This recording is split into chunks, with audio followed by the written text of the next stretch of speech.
My name is Lisa Dawe. I'm a Division Vice President at DaWe.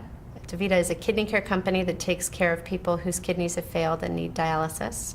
I've been at DaWe for 4 years, and I've been in the Division Vice President role for 1 year. So about a year into my role as a Regional Operations Director, I was invited to a meeting with senior executives, and there was a group of high potential junior executives, including me, invited to this meeting. We were invited to dinner. We thought this was just a social gathering, and were suddenly assigned to one of two groups that evening who needed to then tackle a business problem and present it to the senior executives the next day.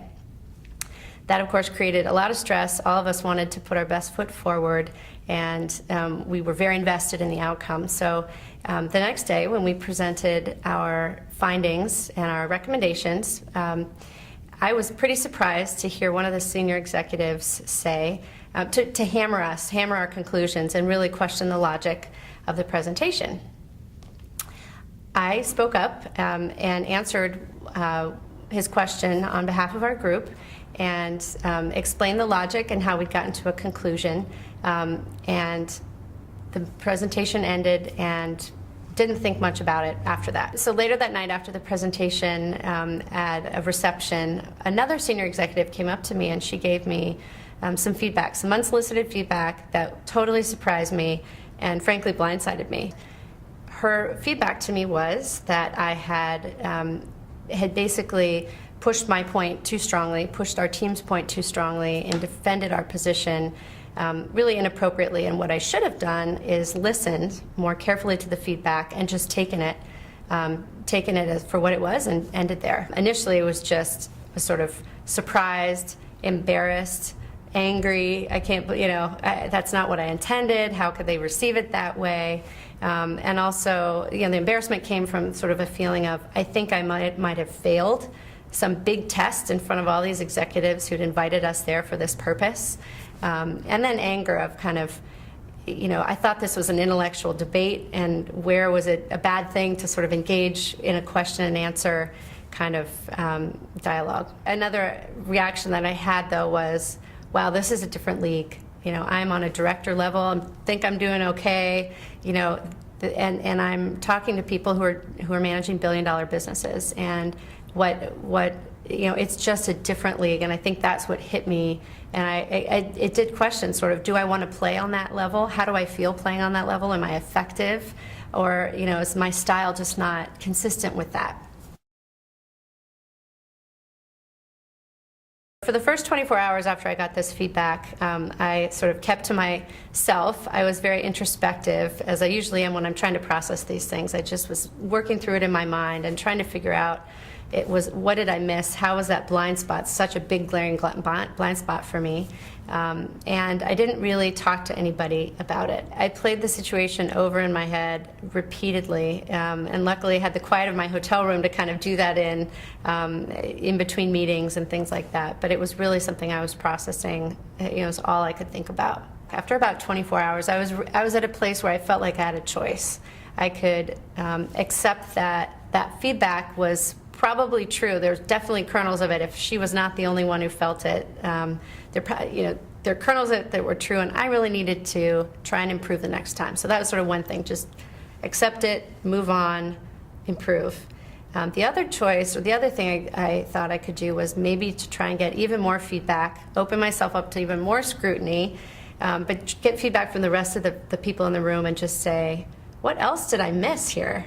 I started with someone I knew well, with whom I was comfortable, so that if it was just a really hard conversation and more hard feedback, at least I was hearing it from someone I trusted and who sort of knew me beyond that one presentation. As I thought about what I was going to say to the executives when I was getting feedback, I thought it was best to just start by acknowledging what I thought I'd done wrong, and to just lay it out there and sort of say, here's the dirty laundry. I think that where I messed up, so that it wasn't something he had to revisit with me and remind me about. It was just more about, okay, how do I move forward and grow from this and increase capability around, so that none of us have to go through this again. I did it one-on-one, informally, literally in the hallways of this meeting. We were all still in the same meeting together, and I knew I wouldn't have FaceTime opportunities with them otherwise, and so I just caught them, for 2-3 minutes at clip to have this conversation. They were very open to it, and in some cases said, that's just, there are bumps in the road, and don't worry about it, and here's one thing you might want to think about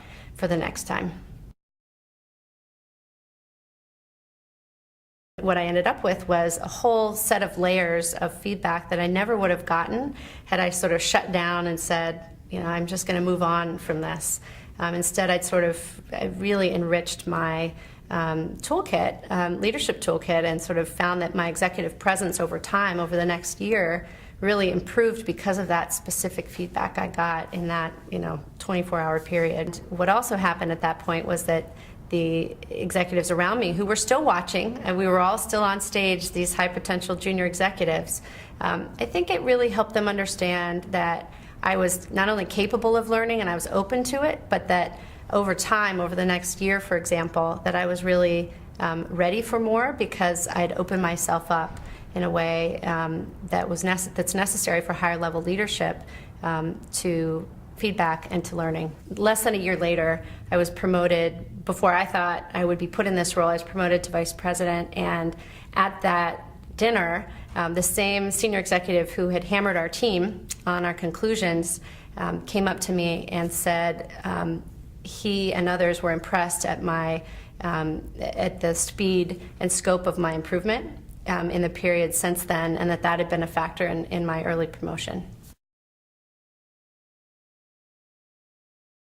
One of the biggest lessons I took from this experience was it doesn't matter that you failed or how you failed, it's really how you fix the failure.